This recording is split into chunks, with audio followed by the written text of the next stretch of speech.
everyone, it's Miss Bleakley again, and I'm here to read the beginning of A Monster Calls by Patrick Ness.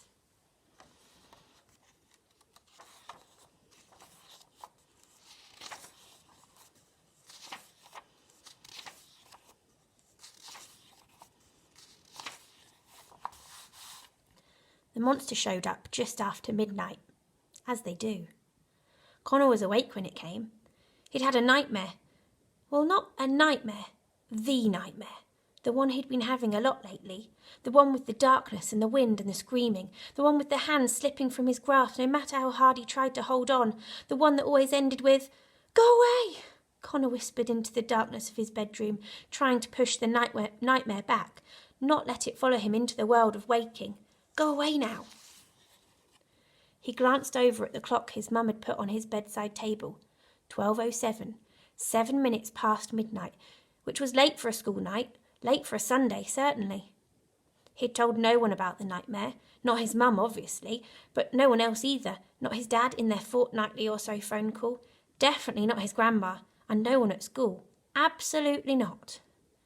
What happened in the nightmare was something no one else ever needed to know. Connor blinked groggily at his room, then he frowned. There was something he was missing. He sat up in his bed, waking a bit more. The nightmare was slipping from him, but there was something he couldn't put his finger on, something different, something... He listened, straining against the silence, but all he could hear was the quiet house around him, the occasional tick from the empty downstairs, or a rustle of bedding from his mum's room next door. Nothing. And then something. Something he realised was the thing that had woken him. Someone was calling his name. Connor!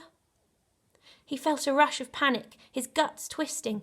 Had it followed him? Had it somehow stepped out of the nightmare and... Don't be stupid, he told himself. You're too old for monsters. And he was. He'd turned 13 just last month. Monsters were for babies. Monsters were for bedwetters. Monsters were for...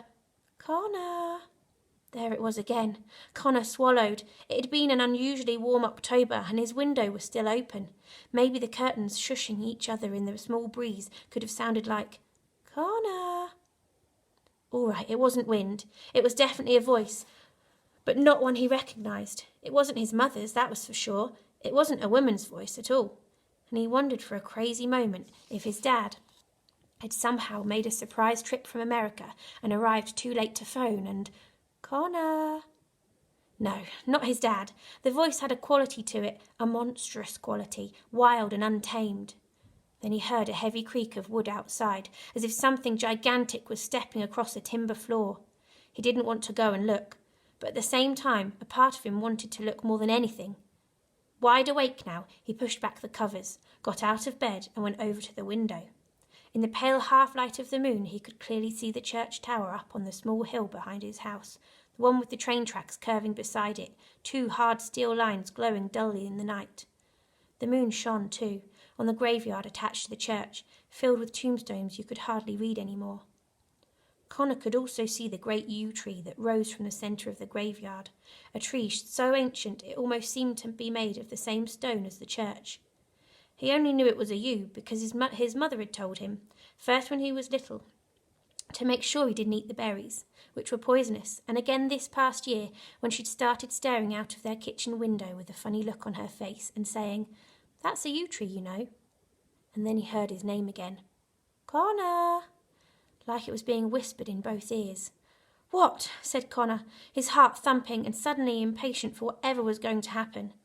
A cloud moved in front of the moon, covering the whole landscape in darkness, and a whoosh of wind rushed down the hill into his room, billowing the curtains. He heard the creaking and cracking of wood again, groaning like a living thing, like the hungry stomach of the world growling for a meal. Then the cloud passed, and the moon shone again on the yew tree, which now stood firmly in the middle of his back garden. And here was the monster.